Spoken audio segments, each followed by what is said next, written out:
Okay, I've said this a few times. I hope to say it a few more. I'm Andrew Gibbons, and Rebecca Norton is much more important than me, mostly today, because you're going to lead on this one. And it's all about, as I understand it, something that prompted you to think about the value of notes and handouts and things like that that lie dormant, presumably, very often untouched after events. But I'm sort of taking already your speeches from you. So where do you want to go with this, Rebecca? Yeah, it was an interesting thing. I was reading Marie Kondo's book on tidying, and basically she said, get rid of any notes that you've made from learning courses. Quite a bold statement, really, and she recognises that. But she said basically, if we haven't implemented what we've needed, the likelihood is we've never gone back to notes. And it did resonate with me because I know I have several notebooks lying around my house full of notes from courses that I intended to go back to and never have done.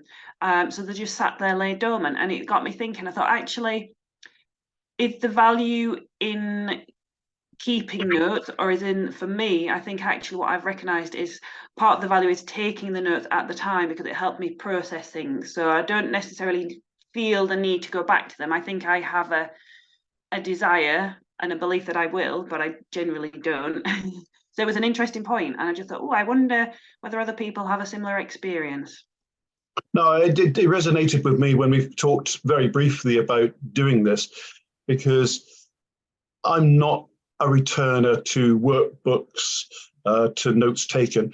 But like you, I'm consciously aware that while something's taking place, I'm looking for learning points, as I call them, what I call aha moments. And very often I'm scribbling frantically, sometimes to the consternation of someone who's at the front of the room. When I used to do things like be in a training course, I haven't been in one for about 30 years. And that's the truth, because I like to think I manage my own learning. But when I was, I just spook them by saying, what are you writing? I'm saying, writing lots of learning. And they think, crikey, what's going on here? Because I think you're right. It's what you do live and the power of thinking as it happens rather than, if ever, retrospectively. Yes, I think so. And what I've realised is it just helps me to make key notes. But for me to implement them, I have to not necessarily summarize, but I have to make a point of writing down some actions that I want to take from it rather than just reading through the notes, which I'm unlikely to do. What I try and do now is at the end of that session or whatever it is, write down a couple of key action points that I'm intending to do following that. And that's been more helpful. So not necessarily going back through the whole lot of notes, but just thinking, right, actually, this is the point I want to work on. And that's been more useful. Yeah, I'm with you on this, because I think what you're saying there is that while something's going on, whatever it is, it could be a conventional training course, it could be a conversation, it could be a coaching session, whatever form it takes. All you're getting is insight. All you're getting is knowledge. Unless it's so instructional that someone's saying, no, give it a go, you're not able to apply that learning there and then, even though you might do a role play or you might do some pseudo application. You're not really putting things into practice until you return to your words coming up, I like here, work learning environment. So when we go back to the real situation, that's where we apply the learning. Sure, there's a value in knowledge and insight, because without it, learning can't happen. But you ain't doing the learning, Doreen. I think you're right. You're capturing the thoughts and you're planning the actions. And then if they prompt the actions that follow, job done. Yeah, and I think this sort of comes back to the what we've discussed before around the value of training and stuff. Because the other point that Marie Kondo mentions is actually if you if you feel that strongly about getting rid of the notes or you haven't done anything, go and do the course again. Because you obviously haven't taken what you needed to take at the time. And I thought, oh, now there's a good one, isn't it? I thought, actually, I think that that triggered something in me as well. It's like, oh, yes, I can see your point in that. So unless we do anything with it, what's the value in doing the course? I mean, like you said, knowledge is wonderful and I love learning. I'm a huge advocate of learning, but she's right. What is the aim of doing the learning? Yeah, and I think, I don't want to get too theoretical here and conceptual. I'm very clear in my mind. I might be wrong, of course. I've been wrong twice before, once in 1983 and again about 5 years ago. So I can be wrong. I see knowledge and learning is very distinct and different. And I think a lot of people confuse it. They say, oh, I've learned a lot this week. Well, no, you haven't, because you haven't put it into practice. You've got a lot of insight and knowledge, perhaps, But until I see you use it behaviorally, it's like saying, hey, I've learned to drive. I've read a book.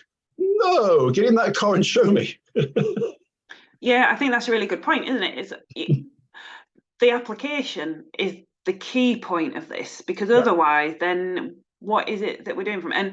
And I know we've spoken about this before as well, is if people go on a day's training course or team building things and what have you, but unless it alters behavior, how valuable has it been? Well, learning, the best definition I've got is Tim Russell's from the 1980s. Learning is a long-term change in behavior brought about by an experience. In other words, it doesn't happen randomly or out of the air. Something prompts it. Learning is a long-term change in behavior brought about by an experience. Now, that experience could be going on the course, having the experience, whatever that is. And so we're not devaluing the experience. The value of notes afterwards may be worthwhile for certain people. I'm not a naturally reflective person, even though I force myself to be. That isn't really me. I don't know if there are people out there who find loads of notebooks, loads of notes taken really useful. I'm just not that person, nor it seems to you. No, and I think interestingly, there is the risk, I think, if you're busy writing notes, that you're actually missing some of the content. Because I found myself doing that before as well. If I think, oh, that's a really good line, I want to put that down. And then I'm busy writing what I think I've heard rather than now listening to what is actually being said. So there is a danger, I think, if we're constantly taking note, that we're actually missing part of the experience. Yeah, and I think what's interesting in this conversation is that it's contextual, isn't it? Because I do a lot of learning. I've been watching 15 or so videos this week, and I can stop it at any point and say, right, no, I don't want to hear words while I'm writing this note. And then I'll go back. Now, that's great because that is self-directed learning. That to me epitomizes self-directed learning. It's about saying, I alone, maybe of all of you I know, will find this useful. So I'm watching this and I can manage the bits that I get, allowing me time to write notes. And so that works for me. As you say, in a live conventional, one person talking at 18 people, that's much harder to do. Yeah, and you raise a good point there, because I do the same. If I'm listening to something on record, I will often stop it so I can make some notes, because I want to be listening properly. If I'm writing down, I can't listen at the same time properly, and I'll sometimes miss things. And I have noted that before. So I have learned to try not to take too many notes. Sometimes I like to write down key points because it'll trigger something else. But I am a lot more conscious of being present in the moment. And there's definitely value in attending live things, because I think you touched on it. It's not just the learning. You often get a wider experience from a live training session as well. Yeah. Absolutely. And some events lend themselves absolutely to being interactive or in the company of others. It's very hard to learn. There's that word again, it's distinct from get knowledge about teamwork, unless you're doing it as a team, and preferably as an intact team that's real rather than a group of people from different ones. So where are we going with this? We don't get too esoteric and all over the place. I think what we're saying is that there's value in being alive to what is relevant to yourself and your own learning experience, whilst whatever it is going on, and to manage that process. And probably maybe we alone are coming to the conclusion that the value of notes being taken and reflection on is greatest and maybe only of value during the event, not afterwards. I would agree on that. Yeah, definitely. And I think if you're going to take notes, from my experience, if I'm taking note, then I need to make some action points that I will follow up with, rather than my aim to go back and reread the notes. Right, okay, I'm with you on that. Now, as I'm a very old person now, much older than you, I've got 41 years of looking back on this and reflecting and reminding myself that humans don't always have much of an appetite for this during what many would recognize, for instance, as a conventional group-based event. When I've encouraged people to note their individual learning, sometimes that happens. Other times, when I sneakily walk around, when they're at coffee break, I see learning point sheets with nothing on. Try and get people to action plan at the end of something, virtually impossible, because they all want to get away to whatever it is they want. So there are issues here for instructional designers, and for people who think about the design of learning events, about, yes, there's real value in ponder points, in reflection. We all know this. Actually programming this legitimately into the design of an event and giving it conscious and explicit airtime and encouraging people to do it, that can seem like a foreign experience and an uncomfortable one for people. You can. I think you're right on that as well. But I came across I think this was an end of a session. So I think building it in is really important. So the two questions that the lady asked us at the end of the session is, what do you know now? And what will you do with what you know now? Exactly. And that for me was really helpful, because it got me thinking, right, what have I learned and how will that impact me moving forward? So that was really simple, really easy.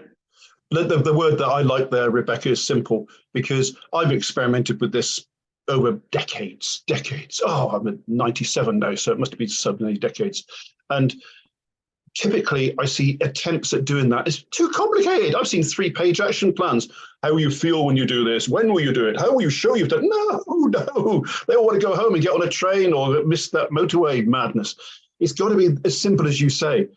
Even one thing. Sometimes we're not satisfied with being sufficiently ambitious to think, if you do one thing that turns into an embedded thing that really proves useful, that's enough. Do one thing. What are you going to do when you're going to do it? That's what it need be. Yeah, I know the trainer, that's what I want people to do, is actually take something away and do something different as a result of the training. Okay, all right. This does have wider design impact. I mean, crikey, this is where I begin to worry you. And you think, oh no, he's going to turn this into a 3/4 an hour now, because you're right. Now I'm thinking live here, which isn't very sensible for me because I can't do two things at once, like say words and think. Okay, we are kind of an evaluation country here too, aren't we? Because the evaluation of any learning event, of whatever nature, should be about what people do subsequently, at least as part of a journey. And that isn't enough, by the way. Just because you go away and do something, that's great. What impact does it then have? Hey, we all know Kirkpatrick, don't we? On the wider organization. So where I suppose I'm thinking now, Rebecca, and I didn't want to not say this and regret not saying it afterwards, is if you're really serious as a facilitator of people's learning, whether you're doing one-to-one coaching, whether you're doing a group, I think you have a responsibility, I'll say that word again, responsibility to follow up afterwards, to show sufficient interest to say, did you do any of those things that you said you were going to do, even that one thing? I've rung you up, like I said I would, or like you didn't expect me to. I sent a postcard a month afterwards to get people to actually plan on a postcard and send it themselves. They've usually forgotten by the time they've done it that it's going to get there a month's time, in an attempt to say, did you do these 3 things? I'm over ambitious. So what I'm trying to say here is, how many of us that are responsible for other people's learning take that responsibility sufficiently seriously to see that extending beyond the time you've got them captive in a room, for instance? It's a really good point. And if you're a really good trainer with ethics around that, then yes, I have used the postcard thing actually before a couple of times. It is really good because it's a surprise, isn't it, to remind people. And maybe an option that would possibly be slightly simpler is finding somebody on the course that you can keep accountable to, an accountability buddy with that as well. That's a good way of doing it. But you're right, following up afterwards is really important. All right. And again, I'm not trying to hijack this because this is all about what is the value of material afterwards and tidying up. But it's led us quite, I think, neatly into this, not with me hijacking, I hope. Let's not forget that in all this pairing up with somebody, the facilitator of learning, whatever we call ourselves these days, having a role, the biggest role for most people is their manager. What the hell is the problem with the manager saying, right, get over here. You've been away from work for a couple of days. I want to know what you learned. I want to know what I can do to help you put that into practice. Have you ever heard that conversation take place anywhere? I'm afraid to say I haven't. Yeah, I haven't actually. I think something that we have done at work is that people will share learning from courses that they've been on. So we've got a very big team in my work, and not all of us will go on all the same training. But this has happened, maybe not consistently, but it has happened several times where somebody's come back from a training and shared the key insight. And again, they always say, if you're able to explain it to somebody else, then it shows that you've taken it on. So good politics. Good politics. This is not Rebecca dropping herself in it with her manager because you have a different existence where you have a job. Your manager's wonderful. We both know. I've met him. He's great. But he's much more likely to do this sort of stuff. There's a lot going on for you places, still getting embedded in your team, blah, blah, blah. But I think what you'd agree with me on is typically there is a role for a manager, an interested manager, to say, I want to help you use what you've learned. I see that as part of my job. It's cost me the time you've been away to be there. You're more likely to have people say, hey, have a good holiday, back to work now. That just annoys the hell out of me. So what would you say are the top 3 points for people to take away from today? You've done it again, haven't you? You had that flag. You were going to do that anyway. I should be ready for this, but I never am. Right, say that again so I've got some thinking time. Yeah. What top 3 takeaways do we want people to leave with from this? Okay, number 1, be alert to learning and aha moments, thoughts you wouldn't otherwise have got had you not been in the experience, whatever it turns out to be. So be alert to it. And that means be ready for it, plan for it, don't be taken by surprise by it. So when it's happening, say, aha, here's that thing I was waiting for, or I'm not completely taken by surprise by this, so I'm ready for it. So rather than, whoa, what was that? I missed it. So be ready for it. Number 2 thing, I'm enjoying this in a way. Don't be overambitious. And I think some people want to change their world instantly and significantly. I talk quite a bit about the 4 I's of learning, and one of them is incremental. Learning is incremental. It's small steps at a time. That's sustainable. Great leaps might be dramatic and exciting, but they're not very sustainable. So be ready, be satisfied with incremental. And I suppose also, part of being incremental is not expecting too much too soon, because if we over promise to ourselves, we might be disappointed. And okay, number 3, I'm thinking of a few possible number 3s. I'll pull one out of the air. I'll think of a better one later, I'm sure. The other number 3 might be, just be prepared to wait. It is part of incremental, but be prepared to wait. Sometimes people think, well, I went on that. I thought it was good, but don't think it's changed anything I do. Well, it might not yet. Sometimes the impact of something, whatever it turns out to be, takes a long time to come to fruition. It might take certain events occurring, or it might be some change in circumstance or mindset. So sometimes we expect too much too soon of ourselves and of a learning event. And so long as we recognize it's a process, and a process that might take longer than we think, we might have to wait a little longer than we thought for the value to be shown. Okay, thank you. That's for 5. No, I agree with them. I think maybe my 3rd one would be to set yourself a target of doing something with what you've learned, or just reflecting on that and say, right, what will I do now differently?